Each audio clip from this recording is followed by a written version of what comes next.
સ્વાગત છે। કાઠડા ગામની ગૌચર જમીન બચાવવા અખિલ કચ્છ ચારણ સભા દ્વારા સરકાર સમક્ષ કરાશે રજૂઆત। માંડવી તાલુકાના કાઠડા સોનલધામ ખાતે અખિલ કચ્છ ચારણ સભાની અગત્યની મીટિંગ મળી હતી, જેમાં એર સ્ટ્રીપ વિસ્તરણના સંભવિત પ્રોજેક્ટમાં કાઠડા ગામની ગૌચર જમીન કપાતમાં જવાની ભીતિ હોતા ગૌચરના ભોગે વિકાસ સાધી શકાય નહીં તેવું એક સુરે મત વ્યક્ત કરાયો હતો।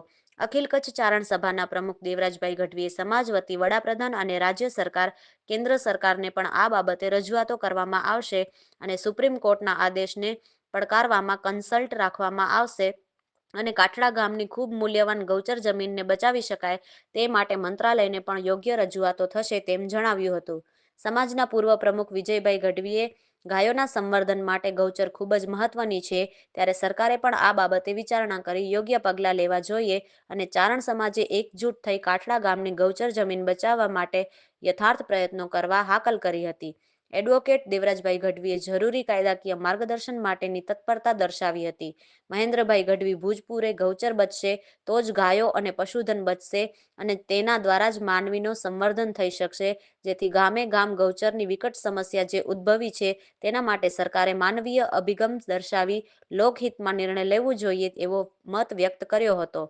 દેવાંગભાઈ ગઢવી નાના ભાડિયાએ ગૌચરનો આવી રીતે ભોગ લેવાશે તો કચ્છમાં પણ દિલ્હી જેવી પ્રદૂષણની પરિસ્થિતિ ઊભી થશે અને સાથે પશુપાલનનો વ્યવસાય પણ પડી ભાંગશે, જેથી તેમના દ્વારા કાઠડા ગામ અને કચ્છની ગૌચર જમીન બચાવવા આગામી તારીખ 11ના ગૌચર જમીન ઉપર લોહી રેડી કાઠડાથી સોમનાથ સુધી આ ચળવળને લઈ જવામાં આવશે તેવું જણાવ્યું હતું। આ બેઠકમાં ચારણ સમાજના ઉપપ્રમુખ દેવરાજભાઈ ગઢવી, રાણસીભાઈ ગઢવી, કિશોરભાઈ ગઢવી લાયજા, અરવિંદભાઈ ગઢવી કરોડિયા, કાનજીભાઈ ગઢવી ઝરપરા, નારાયણભાઈ ગઢવી ઝરપરા, મિત ગઢવી મોટા લાયજા, વીરમભાઈ ગઢવી નાના લાયજા, પુનસિંહ ગઢવી, વાલજી ગઢવી કરોડિયા, દિનેશદાન ગઢવી જામથડા, અનિલદાન ગઢવી, ધનરાજભાઈ ગઢવી માંડવી, મેઘરાજભાઈ ગઢવી, દેવાંગભાઈ સાખરા તાલુકા પંચાયત સદસ્ય, હરદાસ ગઢવી, હરી ગઢવી મોટા ભાડિયા વગેરે બહોળી સંખ્યામાં ઉપસ્થિત રહ્યા હતા। કાર્યક્રમનું સંચાલન દેવંગભાઈ ગઢવી અને આભાર વિધિ ભારુભાઈ ગઢવીએ કરી હતી। ખાસ કરીને તો કાઠડા ગામ છે એ કચ્છનો ચારણ સમાજનો બીજા ત્રીજા નંબરની વસ્તી ધરાવતું ગામ છે। મુખ્ય વસ્તી ચારણ સમાજની છે, ત્યારે લગભગ 2-3 વર્ષથી ગામ લોકો દ્વારા એક લડત ગૌચર બાબતે ચાલી રહી છે। ત્યારે આજે કાઠડા મધ્યે અખિલ કચ્છ ચારણ સભાની એક બેઠક યોજાઈ, જેની અંદર સમાજ ઉત્થાનની અને કામગીરી સાથે પણ ગૌચરની જ્યાં સુધી વાત છે કે વિકાસ સ્વાભાવિક છે, જરૂરી છે। વિકાસનો કોઈ ગામ લોકોને કે સમાજને વિકાસનો વિરોધ નથી, પણ ગૌચરના ભોગે જે વિકાસ થતો હોય તો એમાં ક્યાંક ને ક્યાંક સ્વાભાવિક છે કે સમાજના ભાગરૂપે, સમાજના અગ્રણી રૂપે સરકારશ્રીનું ધ્યાન દોરવું જોઈએ। આજે સમગ્ર સમાજ ભેગા મળી અને આ બાબતે સરકારશ્રી પાસે યોગ્ય રજૂઆત કરી અને ગામની ગૌચર બચે એવા સૌ સહિયારા પ્રયત્ન કરશું એવું નક્કી કરવામાં આવ્યું। જી, આજરોજ અખિલ કચ્છ ચારણ સમાજની કાઠલા ગામ મધ્યે સોનલધામ મંદિરે સામાન્ય સભા યોજવામાં આવી હતી।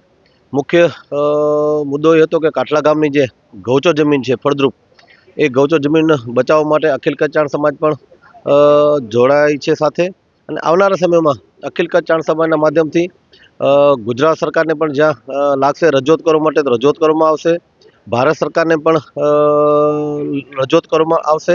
એ સંદર્ભે અહીંયાથી એક સમિતિ બનાવવામાં આવશે કે જે આ લોકો આના ઓર્ડરના નિષ્ણાત છે એની એક સમિતિ બનાવીને આગળના સમયમાં પ્રધાનમંત્રી સુધી પણ રજૂઆત કરવામાં આવશે। એ વિભાગ છે એબીએસ ડિપાર્ટમેન્ટ, એમાં પણ રજૂઆત કરવામાં આવશે, કારણ કે કાઠલા ગામ હર હંમેશ ભારતીય જનતા પાર્ટી સાથે રહ્યું છે અને ખૂબા ભરીને મત આપે છે। ત્યારે આપણે એ પક્ષ પાસેથી અપેક્ષા રાખીએ છીએ કે આ જે પ્રોજેક્ટ છે એ એમની પાસે જે વિકલ્પ છે, વિકલ્પ જો ન હોય તો આપણે સમજીએ, કારણ કે વિકલ્પ છે એ વિકલ્પમાં લોકો જઈ શકે છે।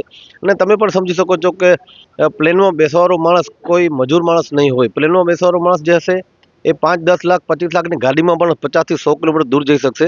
ત્યારે એક માલધારી સમાજ છે, જે માલધારી જે ગોવાળિયું છે, એ કોઈ પણ પોતાની ગાયોને અહીંયાથી 30-35 કિલોમીટર કે 14 કિલોમીટર દૂર લઈ નહીં જઈ શકે। એ અધિકારીઓ પણ સારી રીતે સમજે છે, કારણ કે આજે ફળદ્રુપ ગૌચર છે જમીન છે અને ગામનું જે મુખ્ય ગામ દિશાહીન થઈ જાય છે, કારણ કે ગામની મેઇન રસ્તો છે એ જ બંધ કરી દેવામાં આવશે। અમે એમ કહીએ છીએ કે જે ચૂંટેલ પ્રતિનિધિઓ છે અહીંયાના, જે એમને પણ કહીએ છીએ કે વારંવાર રજૂઆત પણ કરેલ છે અને આવનારા સમયમાં અખિલ કચ્છ ચારણ સમાજને સાથે રાખી અને રજૂઆત કરવામાં આવશે કે એમની પાસે જો વિકલ્પ છે એ વિકલ્પમાં આ લોકો ફેરવિચારણા કરે તો 100% અમારી જે ગૌચર જમીન છે, કાઠરાની છે, માંડવીની ગૌચર જમીન બચી જાય છે અને એ લોકોનો જે પ્લાન છે એ પ્લાન પણ આ લોકો ત્યાં લઈ જઈ શકે છે. ઉપસ્થિત રહ્યા હતા. એ સાથે પૂર્વ પ્રમુખ વી.કે. ગઢવી સાહેબ અમારા હતા. એ સાથે ધારાશાસ્ત્રી અમારા દેવરાજભાઈ એડવોકેટ, અમારા માંડવીના દેવરાજભાઈ ચારણ સમાજના ઉપપ્રમુખ, એ સાથે સાથે આજુબાજુના જે ચારણ સમાજના ગામડાઓ છે એ ગામડાઓના સરપંચ શ્રીઓ પણ હાજર હતા. મુંદ્રાથી વાલજીભાઈ, મહેન્દ્રભાઈ, ડોસાભાઈ, કાનજીભાઈ, અરવિંદભાઈ વગેરે બધા ઉપસ્થિત હાજર રહ્યા હતા. અખિલ કચ્છ ચારણ સમાજના જેટલા પણ હોદ્દેદારો છે, બધા જે આગેવાનો છે, બધા આજે કાઠલા સોનલધામ મંદિરે હાજરી રહ્યા હતા.